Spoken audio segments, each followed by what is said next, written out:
Yo, what's good, guys? It's Barney. Welcome back. And today we're going to do something a little bit different. Recently, a very good YouTuber, this guy here, Henning, uploaded a video about one of the solos of one of his songs, Just One More, I think it's called, where as a solo, or the beginning of a solo, he doubles a synth line. And he just found it quite difficult to play and put it out there for the world to make their own judgment and play their own versions. And this is essentially what this video is about. I'm first going to basically show you in a minute how the lick is played by myself.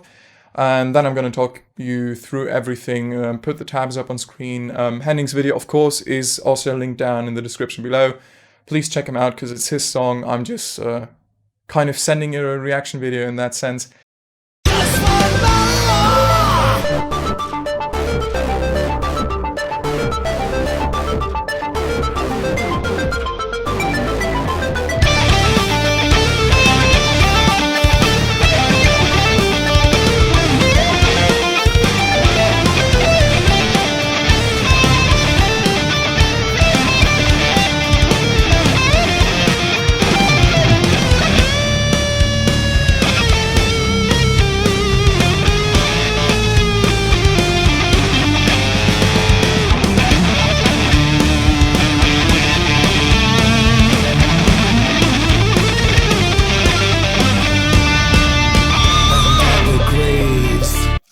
So now you've seen essentially my version of Henning's insane lick. Massive shout out to Henning. Thank you very much for making this publicly available. I had lots of fun doing this. Was very tricky. I still believe I can't really play it. I mean, you've heard it. I still can't play it perfectly, but it's good enough for me to say, okay, I'm going to present it to him or you guys in this case. Quick heads up. So before I explain the tabs, which will be up on screen and linked below as well, to download for you. The way I like to play guitar is I don't like to shift or switch shapes up often. So when I have the possibility to, let's say, remain in shape, for in this case 10 and 7, I try to do that because I don't like switching around and then finding solutions to get back into that shape. So that's what I had in mind when designing those tabs or the way I played it. My initial thoughts on Henning's original tabs were that they were quite good, but I found them to be sounding a bit too much like the typical alternate picking, string skipping stuff. Just I think that's kind of a bit boring. So I had a look at his video a bit. I watched it a bit further, and Sam's version, Sam Bell, he made it sound fantastic because he incorporated a lot of slides and hammer-ons. And I think that was closest to what I had in mind when listening to this. So Sam's version, my version is essentially based off on Sam's, so compare those two if you look for a comparison. However, he also did a couple of shape switches sometimes where I'm like, why would you do that? And essentially I just made it fit my playing style a bit more. So I have even more hammer-ons and slides than he has. So let's start. We're going to start off with the first bar. I decided to play it down here on the D. So you start 10th fret D, first string. You start with playing the octave, very similar. Like, I think in the beginning nothing really changes compared to Sam's version. So you start with the octave here.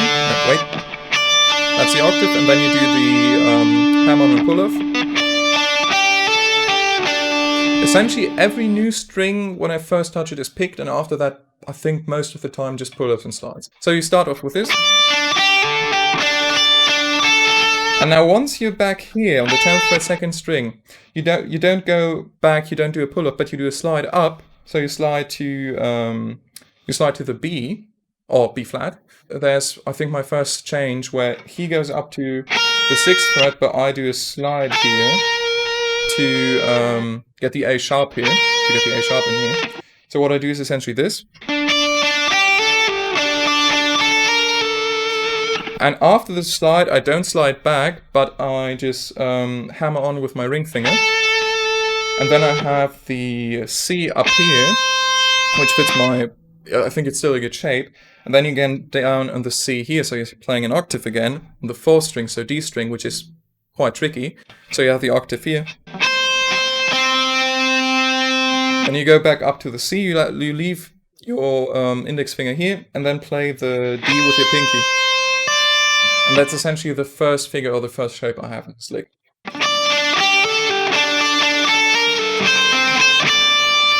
And so the beginning of the second figure is exactly the same as before.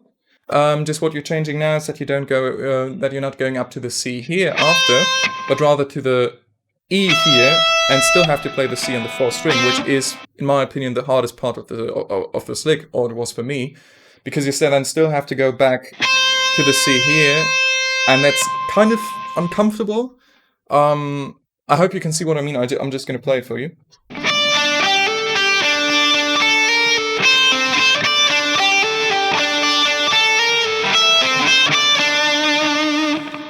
That's the way I solved it.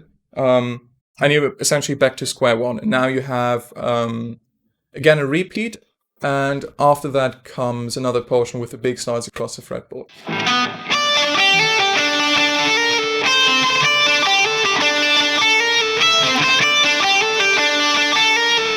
So up till here, everything is the same. So you go back up, slide to the 11th fret, put your pinky here, and then you go down, index finger 9th fret, slide down to the 5, then pinky up on the 8th fret again, so essentially go, and you slide up to the 13th fret, and then you have essentially the same shape as before, so you're playing the octave, you're playing the octave again. Once you're up here on the E sharp and do the octave thing, things at the beginning are exactly the same as they were before. So what you're doing essentially is just playing the octave and then the hammer on and pull-ups again. So you do the... But now instead of going back to the E sharp, you play... what's that? That's an A here. So you play the A. Do a hammer on the A sharp. And then you use your ring finger to play the D, go back to the G here. And now you have to, unfortunately, stretch your finger again a bit.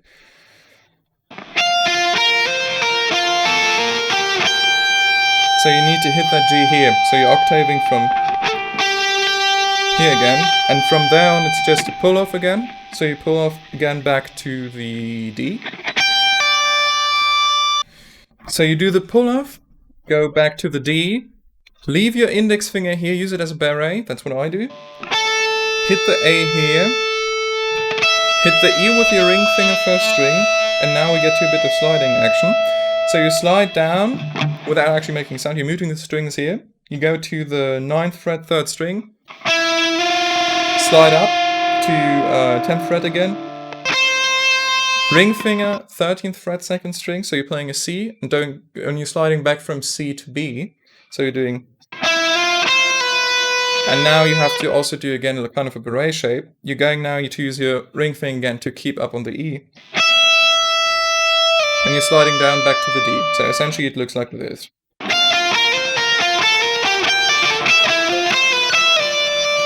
And you're back to square one. And that's essentially where everything repeats. The only difference is that right at the end, before we go into the real solo, I don't re-slide back to the D here, but instead do a bending from C to D. So what I do is basically, essentially exactly the same, just with a different ending.